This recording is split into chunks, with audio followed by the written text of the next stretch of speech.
Boa noite, queridos irmãos. A graça e a paz do Senhor Jesus Cristo seja abundante sobre nós. Bom, hoje de manhã nós começamos algumas mensagens e vocês podem ver que os temas litúrgicos estão indo, das leituras e tudo mais, caminhando para o Natal, né? É o mês do Natal e agora à noite nós vamos continuar dentro desse mesmo tema, trabalhando sobre a profecia do Deus conosco. A profecia do Deus conosco. E eu convido você a abrir sua Bíblia no texto do profeta Isaías, capítulo 7. Nós já lemos esse texto de maneira embutida ali no Evangelho de Mateus, mas nós vamos repetir esse texto. Isaías, capítulo 7, verso 14.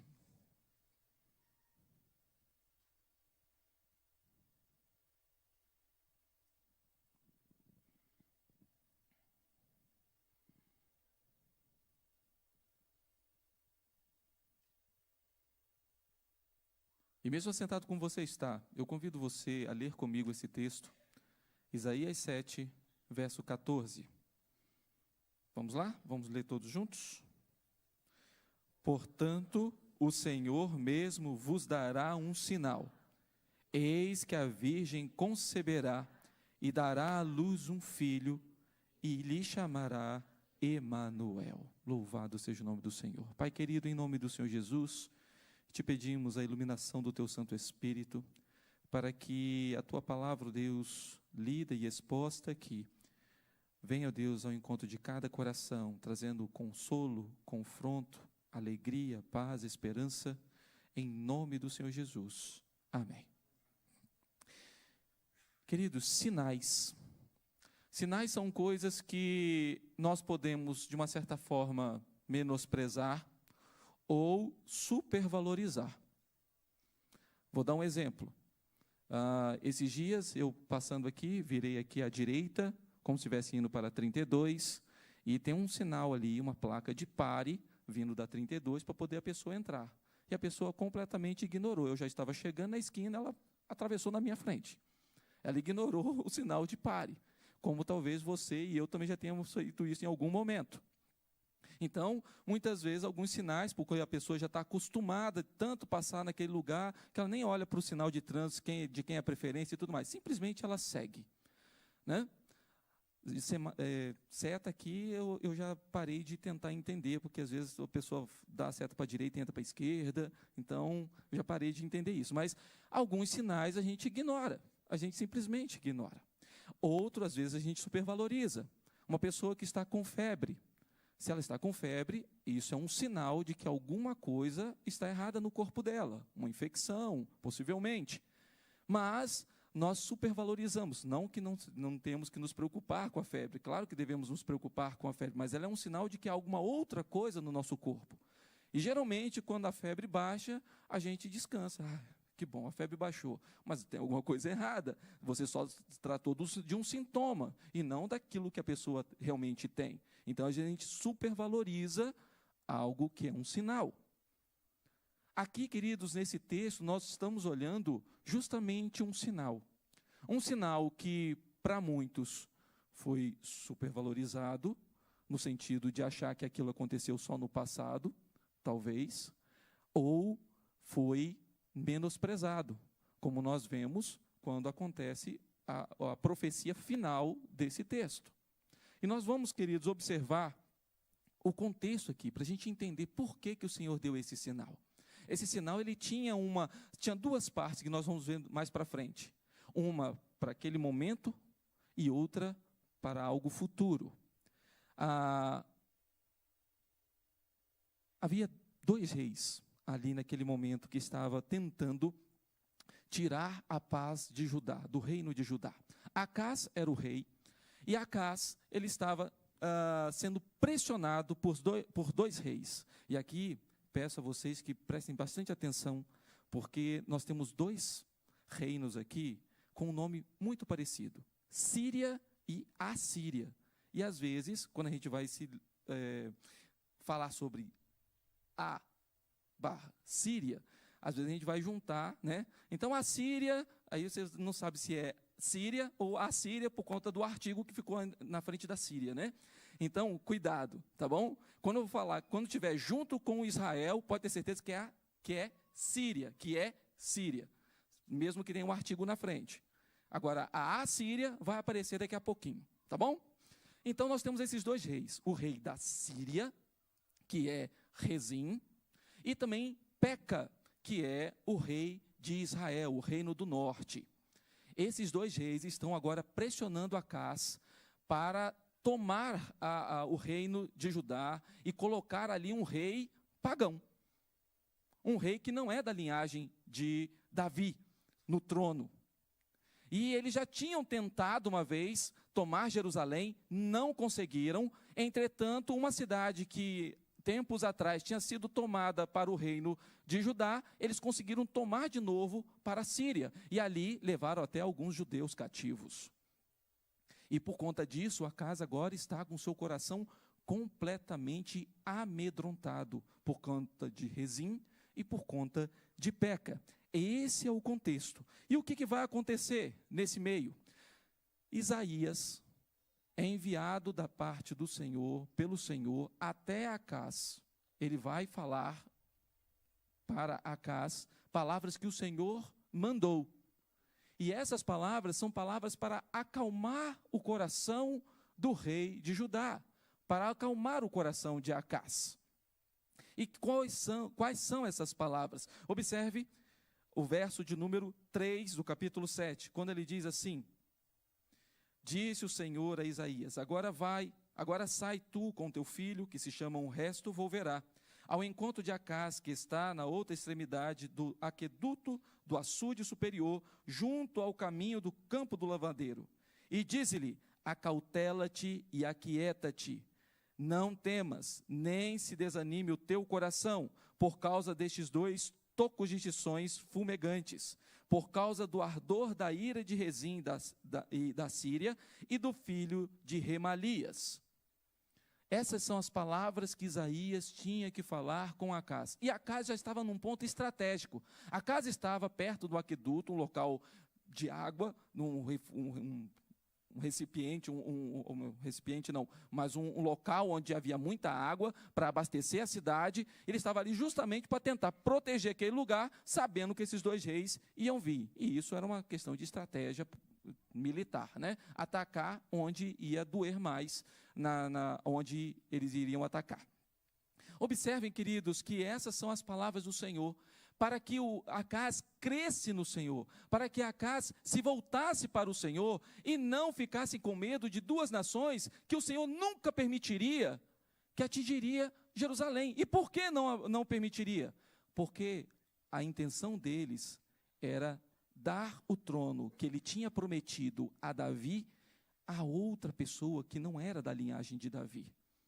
E o Senhor nunca permitiria isso, porque como nós ouvimos hoje de manhã, o Senhor tinha uma aliança com o seu povo, que começou lá com Abraão, trazendo um povo para si, passou pelos patriarcas, com Moisés e com o próprio Davi. Nós vimos isso hoje de manhã. E o Senhor não falha nas suas promessas. Certamente esses dois reis nunca conseguiriam cumprir o propósito que eles estavam tentando, porque o Senhor é fiel em todas as suas palavras. Queridos, somente as promessas de Deus podem trazer paz a um coração inquieto. Quando nós estamos no nosso momento, às vezes de tribulação, de aflições, nós precisamos recorrer às promessas gloriosas do Senhor. Nós precisamos ouvir a voz de Deus, como nós acabamos de cantar aqui.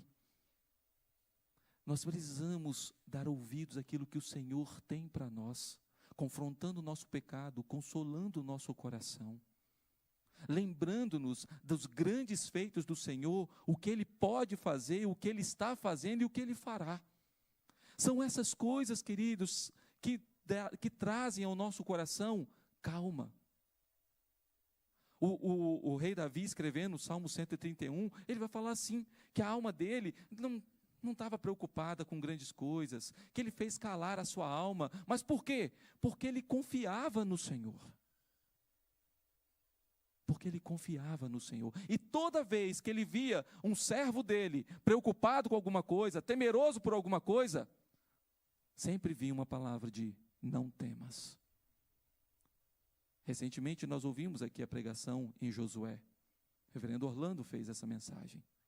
E o Senhor fala com ele, para ele não temer, mas para ele continuar firme, esforçando corajosamente.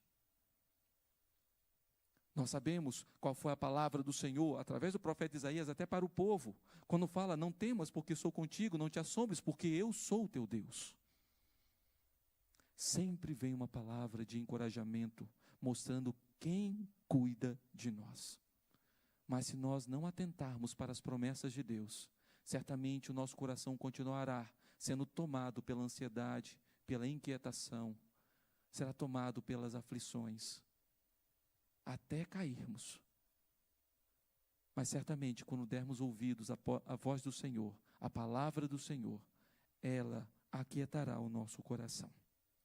Deus mostra o que vai fazer essas duas nações. Ele aqui dentro da sua palavra fala que eles não vão prevalecer, eles não podem prevalecer. O texto continua dizendo assim, verso de número 5, porquanto a Síria, e resolveu fazer-te mal, bem como Efraim, o filho de Remalias. E aqui um detalhe, por que o Senhor não fala o rei de Israel? Ele usa filho de Remalias, porque Peca já não é mais uma pessoa da linhagem nem de Israel mais, era uma pessoa já misturada, que o reino do norte já tinha sido tomado, já tinha acontecido várias coisas, e por conta disso, já não era alguém da linhagem do povo de Deus. Por isso ele nem usa a expressão rei de Israel, ele usa o filho de Remalias. E era isso, a mesma coisa que eles queriam fazer com o reino de Judá. Tá certo? Subamos contra Judá e amedrontemo-lo, e o conquistemos para nós, e façamos reinar no meio dele o filho de Tabeal. Assim diz o Senhor Deus, isso não subsistirá, nem tampouco acontecerá. Mas a capital da Síria será Damasco, e a cabeça de Damasco, Rezim. E dentro de 65 anos, Efraim será destruído e deixará de ser povo. Queridos, essa profecia aconteceu aproximadamente no ano 734, antes de Cristo.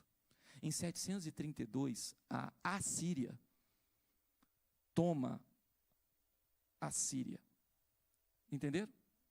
Deu para entender? A Assíria toma Síria. Tá certo? 10 anos depois, 722, cai Israel, o reino do norte, nas mãos do reino da Assíria. Em 669, 65 anos depois, o reino de Israel já está completamente dominado e já não existe mais linhagem da parte do Senhor no meio deles. Era um povo inexistente. O Senhor cumpre o que Ele fala. O Senhor cumpre as suas promessas. É por isso que nós podemos aquietar o nosso coração nas promessas do nosso bondoso Deus, porque Ele continua sendo bom. Ele continua sendo a nossa redenção. Ele continua presente conosco. E sempre continuará. Queridos, mas havia um problema aqui. Logo depois de Isaías trazer essa palavra ao rei Acás, Deus também manda Isaías falar com Acás da seguinte maneira: pede um sinal. Se você está duvidando, pede um sinal.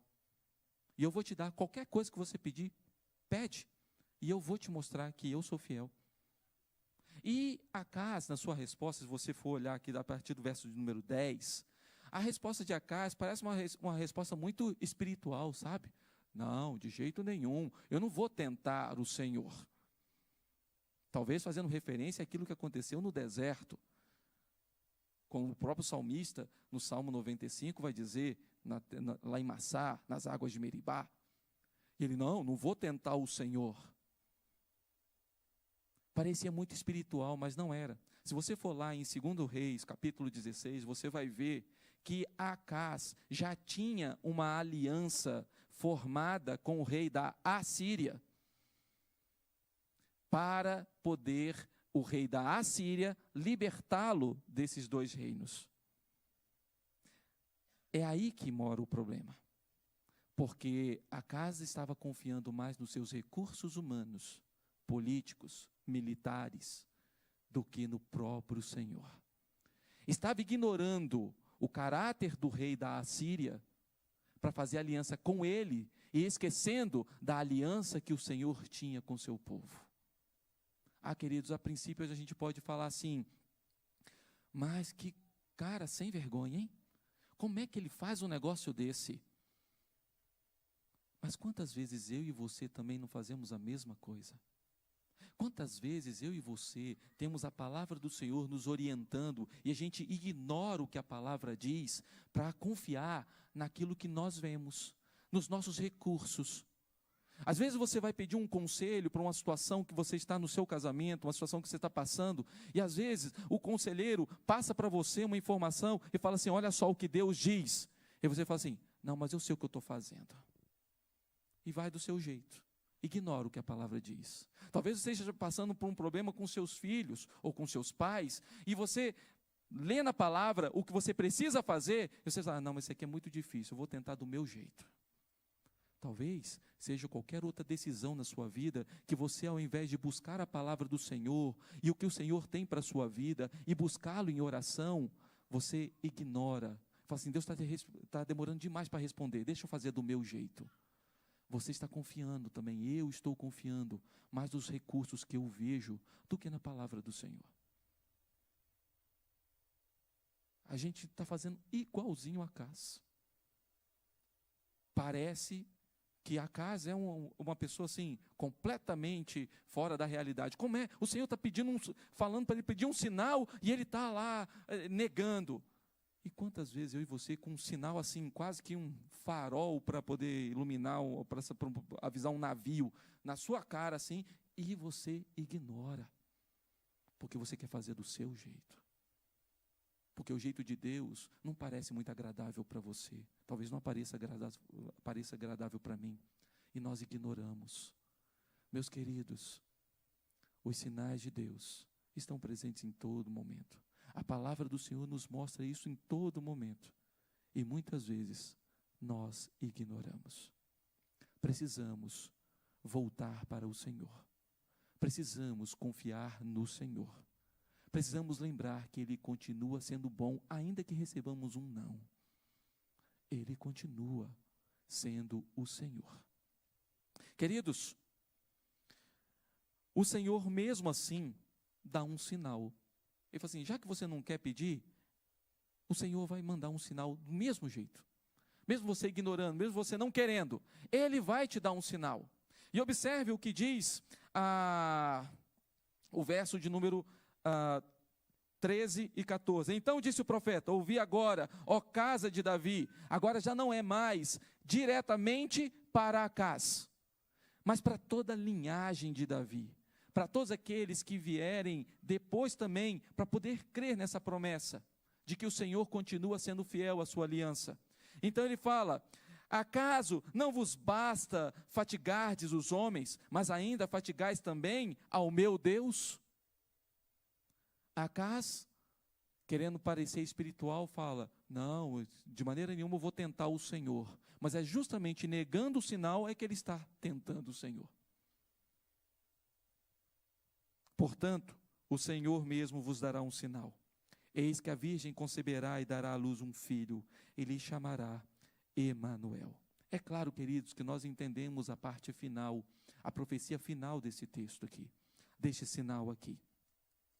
Mas, em primeiro lugar, eu gostaria de mostrar que este sinal tinha um cumprimento também para os dias de Acás. Quem aqui já leu todo o livro de Isaías? Você já passou por esse texto, então, algumas vezes. Quem leu mais de uma vez? Aí, alguns aí já leram mais de uma vez. Então, você já passou por esse texto aqui. Você já reparou que a profecia ela continua, que o sinal não para aqui? Olha o verso de número 15 e 16. Ele diz assim: ele comerá manteiga e mel. Manteiga aqui era uma situação mais, a palavra mais correta seria coalhada. Quando souber desprezar o mal e escolher o bem. Na verdade, antes que este menino saiba desprezar o mal e escolher o bem, será desamparada a terra ante cujos 2 reis tu tremes de medo. Ou seja, isso aconteceria, essa situação, esse sinal aconteceria naqueles dias. Uma criança ia nascer e ia mostrar que o Senhor estava com o seu povo, era com o seu povo. Mas como assim?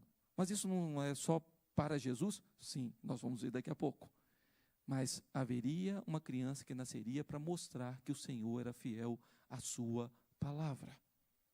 E essa criança, ela vem a aparecer no capítulo 8 de Isaías, versos 3 e 4. Convido você a ler comigo esse texto. Quando diz assim: fui ter com a profetisa, ela concebeu e deu à luz um filho. Então me disse o Senhor: põe-lhe o nome de rápido despojo, presa segura. Nome estranho, né? Nome estranho. O outro filho também, vocês viram que também era um nome bem estranho, né? Um resto volverá, ou um remanescente voltará, seria também outra tradução.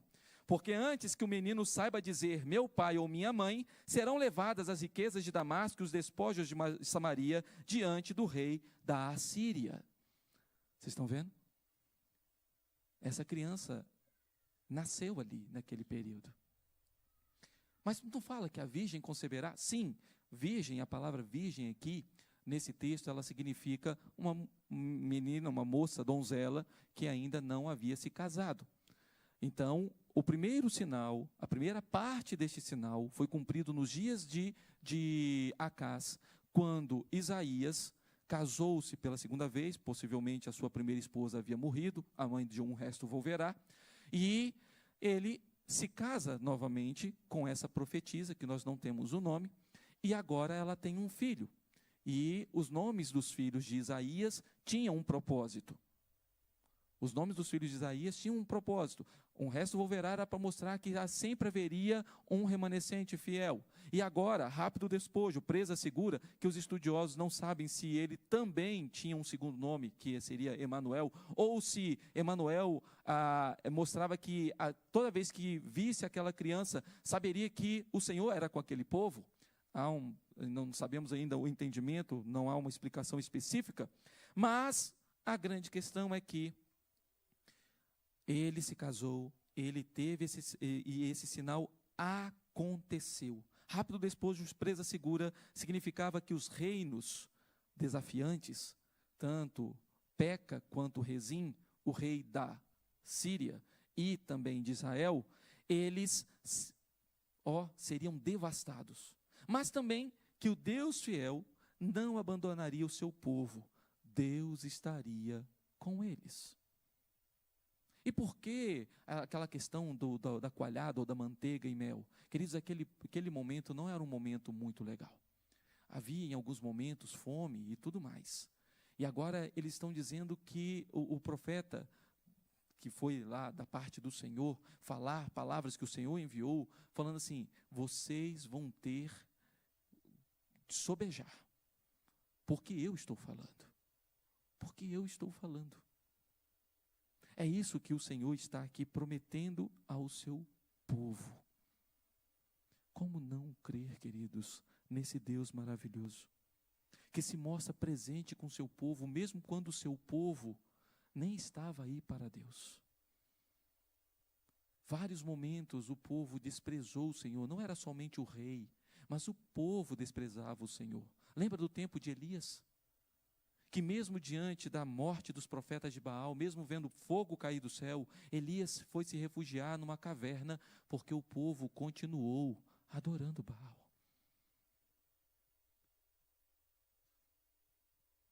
O nosso coração, queridos, é demasiadamente corrupto. E se nós não buscarmos o Senhor, O pecado endurece o nosso coração. Obviamente, nós não conseguimos ficar muito tempo endurecidos, porque o próprio Espírito Santo, que habita em nós, nos impulsiona a crer novamente no Senhor. A própria confissão de fé fala que temporariamente podemos, ser acometidos da nossa fé ser oscilante, mas Ele sempre permanece conosco. E aqui está a perseverança dos santos. Nós conseguimos e continuamos perseverando, não porque nós somos fortes, mas porque o Deus que se faz presente conosco é o nosso poder. Você crê nisso? Você crê que o Senhor está contigo e mesmo diante dos momentos de tribulação, mesmo nos momentos de escassez, mesmo nos momentos de tristeza, mesmo nos momentos de luto, o Senhor continua contigo?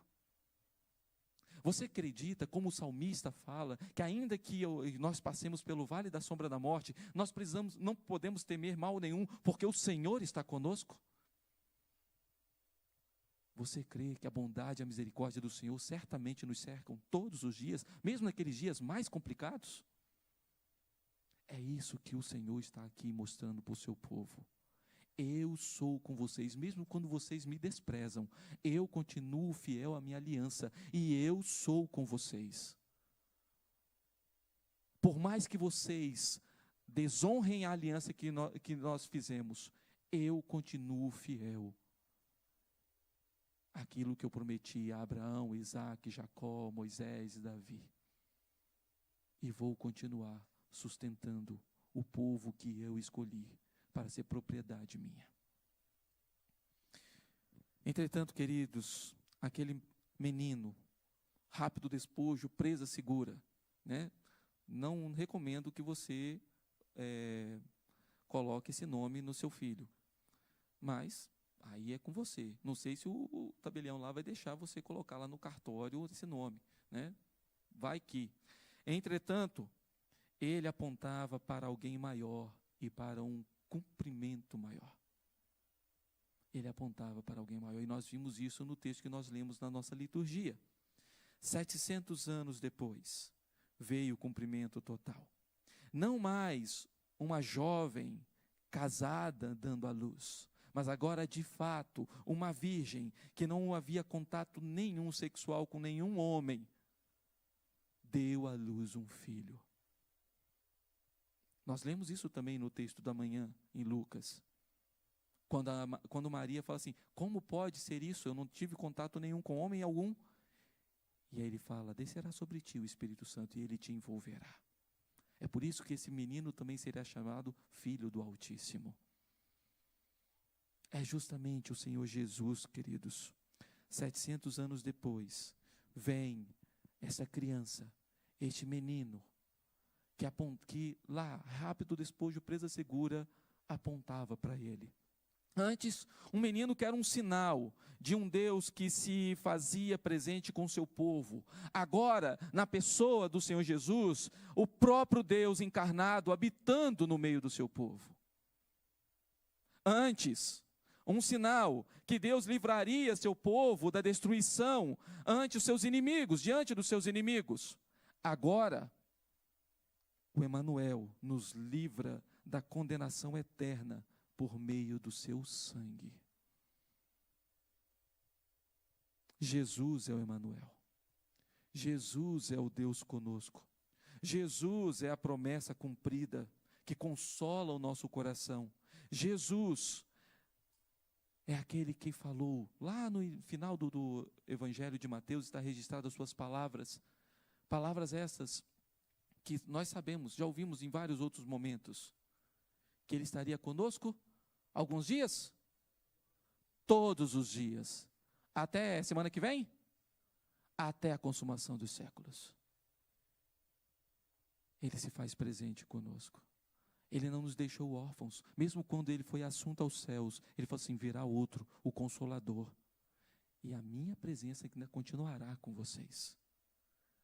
Eu estarei presente com vocês. É o mesmo que lá em Deuteronômio, depois reforçado essa visão lá em Hebreus, fala que o Senhor fala com o seu povo, eu nunca os deixarei, jamais os desampararei, jamais os abandonarei. Queridos, Se essa promessa não aquece seu coração, se essa palavra não anima o seu coração, se essa palavra você duvida, o problema não está na palavra, o problema está em nós. O Senhor Jesus veio cumprir a promessa do Deus conosco. E agora, não mais uma promessa, mas agora algo real. Quando nós vamos participar da ceia do Senhor, nós sempre lembramos que nós temos a ceia como meio de graça, porque a presença do Senhor Jesus é real no nosso meio.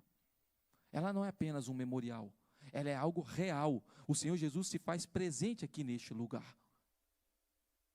Fisicamente, o pão se transformará em carne e o vinho se transformará em sangue? Não, mas espiritualmente o Senhor se faz presente aqui neste lugar. E nós cremos nisso.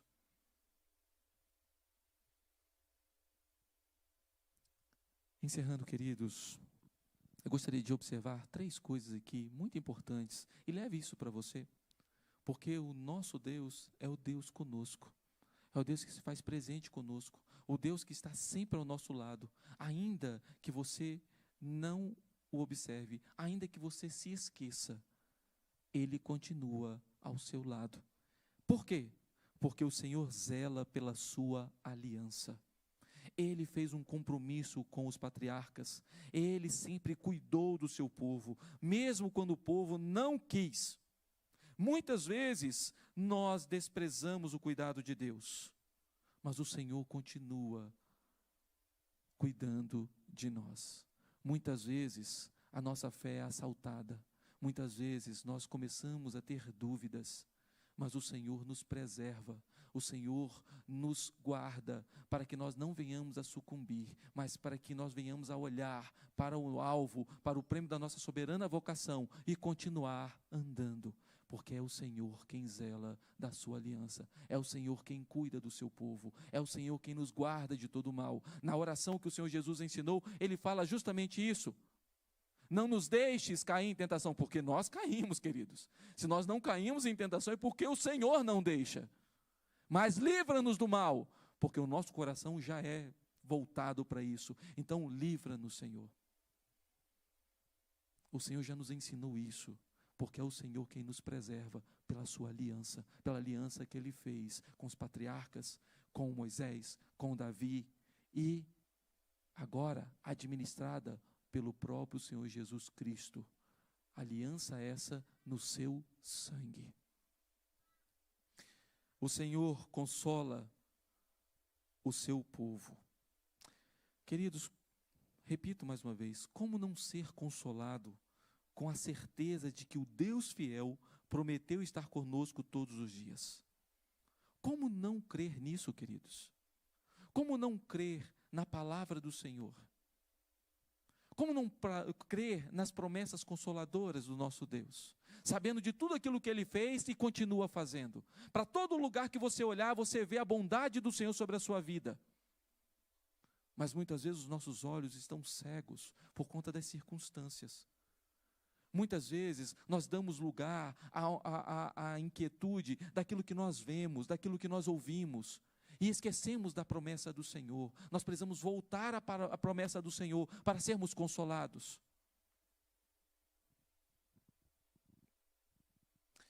O Senhor voltará. A promessa está ainda em vigor. O Senhor voltará. Jesus voltará. Aquele menino que nasceu em Belém, viveu em obediência perfeita em nosso lugar, morreu a morte que era nossa. Aquele menino que cresceu e depois de morto, ressuscitou para garantir a nossa ressurreição, foi assunto aos céus para garantir a nossa morada eterna. Ele prometeu voltar. Ele prometeu voltar.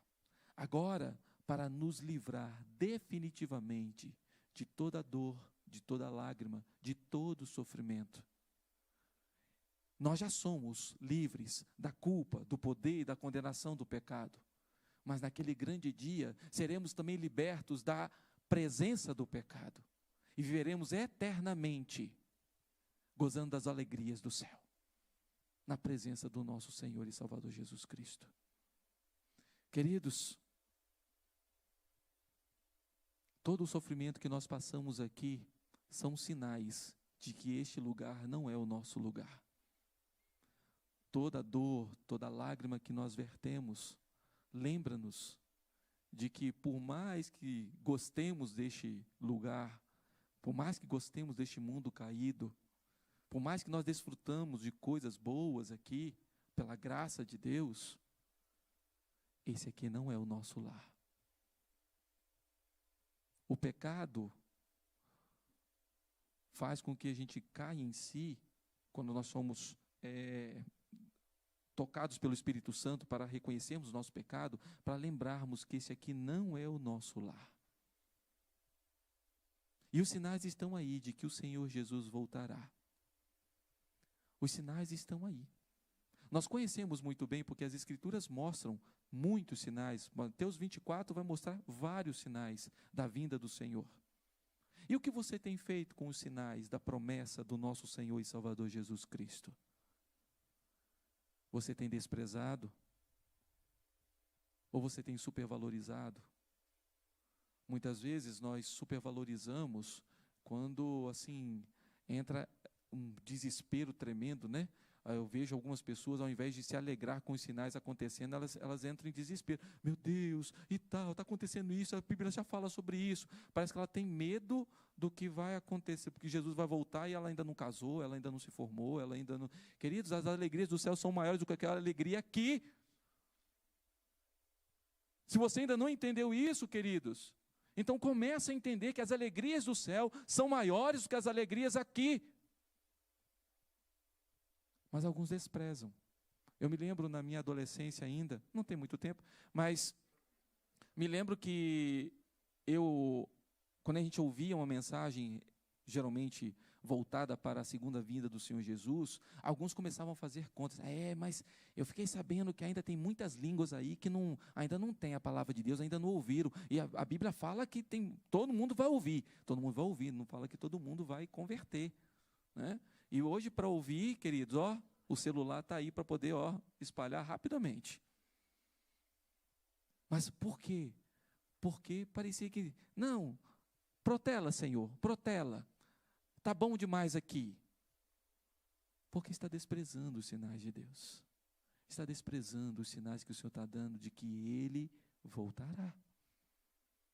E cada dia que passa, cada hora que passa, cada minuto que passa, está mais próximo à sua vinda. E você tem se alegrado com isso? Ou você tem desprezado isso? Você tem se alegrado com os sinais acontecendo? Ou você tem desprezado os sinais que estão aí todos os dias se mostrando? Uma coisa, queridos, que nós não podemos desprezar, é que se vai ser hoje ainda, ou se ainda vai demorar mais um século ou um milênio, a presença do Senhor é com a sua igreja. O Deus conosco se faz presente aqui neste lugar, e Ele se faz presente com a sua igreja, onde quer que você esteja. O seu Deus, o seu Redentor, o seu Salvador é contigo. Você crê nisso? É nisso que nós precisamos crer, porque é isso que consola, confronta, e conforta e traz alegria ao nosso coração. Saber que, independente se as tribulações vão começar agora, hoje à noite, ou se elas ainda vão demorar um pouco, não importa. Uma coisa é certa: o Senhor está comigo. Se eu ainda vou desfrutar de mais um tempo pacífico aqui, não tem perseguição nenhuma aqui no Brasil, ou pelo menos não uma perseguição totalmente aberta. E se começar a acontecer, uma coisa é certa: o Senhor está conosco. E os sinais da sua vinda se mostram cada vez mais isso, que Ele está próximo. E nós devemos glorificar o nome do Senhor, lembrando que o nosso Deus é conosco. O Emanuel é conosco, é o Deus conosco. Que o Senhor nos abençoe, queridos. Que o Senhor nos ensine a crer nele, a confiar nele, a olhar para os sinais, não de maneira a desprezar, mas olhar para os sinais, crendo e agradecendo ao Senhor pela sua bondade, em nome do Senhor Jesus.